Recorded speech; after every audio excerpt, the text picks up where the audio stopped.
Good morning Tina. Good morning Neel. আচ্ছা Neel, Michael জ্যাকসনের মৃত্যুর দিনটা তোমার মনে আছে? হ্যাঁ, অবশ্যই।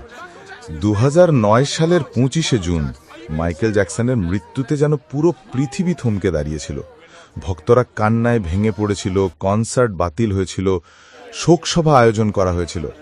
সংবাদ মাধ্যমে উঠে এসেছিল কিং অফ পপ মারা গেলেন। বিশ্বজুড়ে মানুষ যেন তাদের প্রিয়জন হারিয়েছিল। কিন্তু তুমি কি জানো, এই শোকের মাঝেই একটা প্রশ্ন ঘুরপাক খেতে শুরু করলো। মাইকেল জ্যাকসনের মৃত্যু কি আসলে একটি হত্যা নয়?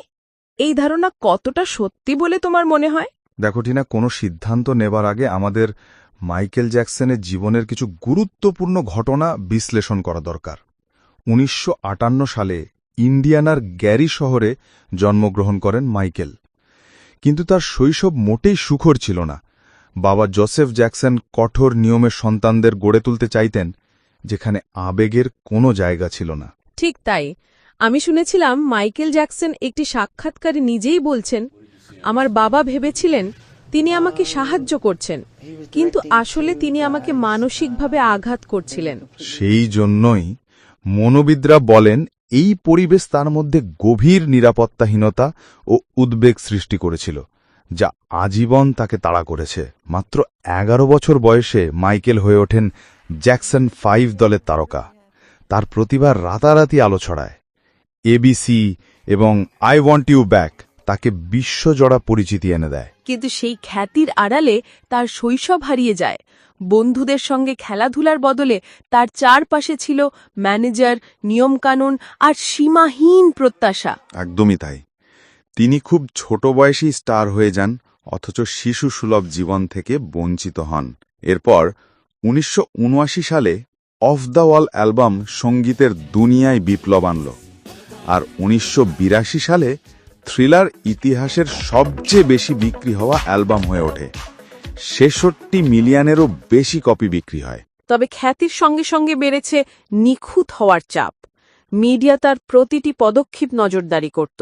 তার ভুলও সংবাদ শিরোনামে উঠে আসত। সেই জন্যই তো মাইকেলের সবসময় মনে হতো, আমি কখনো সন্তুষ্ট নই, সবসময় আরও কিছু উন্নতি করার থাকে। 1983 সালে টেলিভিশনে বিলি জিন পরিবেশনায় তিনি প্রথম মুনওয়াক দেখান। মুহূর্তেই এটি আইকনিক হয়ে ওঠে। পরবর্তী পরিবেশনা, যেমন স্মুথ ক্রিমিনাল, তার শরীরের সীমা ছাড়িয়ে যাওয়া দক্ষতার পরিচয় দেয়। আর যেন ঠিক এই সময় থেকে নিখুঁত হওয়ার জন্য শরীর ক্ষতিগ্রস্ত হতে থাকে, আর ব্যথা সামালে অবলম্বন হয় ওষুধের। বছরের পর বছর তার মুখের গঠন বদলে যায়। নাক সরু হয়, ত্বক ফ্যাকাশে হয়, মুখের রেখা পাল্টে যায়। ডাক্তাররা বলেন তার ভিটিলিগো নামে ত্বকের রোগ ছিল, কিন্তু অনেকেই সন্দেহ করেন বারবার সার্জারি করেই তিনি নিজের চেহারা বদলেছেন। আসলে হয়তো খ্যাতি ধরে রাখার ভয়, বয়সের ছাপ লুকানোর চেষ্টা আর জনমতের চাপ, এইসব তার পেছনে, এই পরিবর্তনের পেছনে ছিল।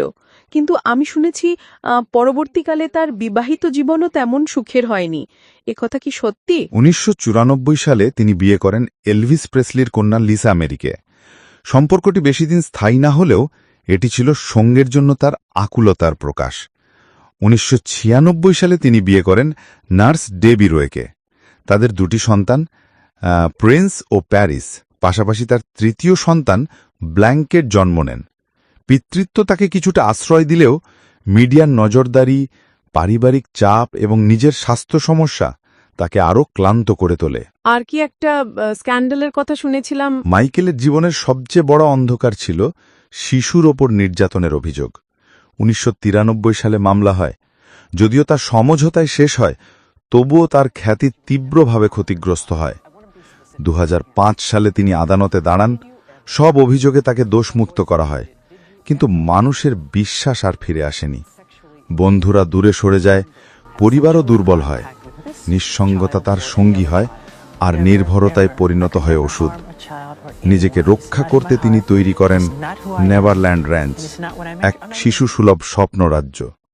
কিন্তু হাসির আড়ালে লুকিয়েছিল এক দুর্বল মানুষ, যাকে 24 ঘণ্টা নজরদারি করতেন ডাক্তাররা। ব্যথা, অনিদ্রা এবং উদ্বেগ সামালে প্রতিদিনের জীবনে ছিল প্রোপোফল বেনজোডাজেপিন এবং বিভিন্ন ওষুধ। সেই জন্য মাইকেল জ্যাকসনের মৃত্যুর কারণ হিসেবে প্রকাশিত হয় প্রোপোফল ও অন্যান্য সেডিটিভের অতিরিক্ত প্রয়োগ। সমস্ত বিষয়গুলো জানার পর তোমার কি মনে হচ্ছে? মাইকেল জ্যাকসনের মৃত্যু কি একটি হত্যা ছিল, যাকে ছুরি বা বন্দুক শেষ করেনি, বরং তার চারপাশের যন্ত্রণা, নিঃসঙ্গতা, নির্যাতন এবং অবহেলা তাকে ধীরে ধীরে শেষ করে দিয়েছে? কিংবা এভাবেও বলা যায়, মুনওয়াকের অনুশীলনে শরীর ক্ষতিগ্রস্ত হয়েছে, সার্জারিতে মুখ বদলেছে, সম্পর্কগুলো ভেঙে পড়েছে, শিশু নির্যাতনের অভিযোগ তাকে বিচ্ছিন্ন করেছে, আর ক্রমশ বেড়েছে ওষুধের উপর নির্ভরতা। আসলে কি জানো, বিশ্ব তাকে ভালোবেসেছে, কিন্তু তার পাশে দাঁড়ায়নি। শিল্পজগৎ তার প্রতিভায় লাভ করেছে, কিন্তু তার আর্তনাদ শোনেনি। মাইকেল জ্যাকসনের গল্প শুধু সঙ্গীত বা বিতর্কের নয়, এটি একটি সতর্কবার্তা। খ্যাতির ঝলকানির আড়ালে কিভাবে মানুষের ভেতরের যন্ত্রণা লুকিয়ে থাকে। তার মৃত্যু শুধু একটি চিকিৎসাগত দুর্ঘটনা ছিল না, এটি ছিল বছরের পর বছর অবহেলা এবং যন্ত্রণার চূড়ান্ত পরিণতি। আপনার মতামত কি? মাইকেলের মৃত্যু কি পরিস্থিতির হাতে হত্যা ছিল? নিচে মন্তব্যে জানান।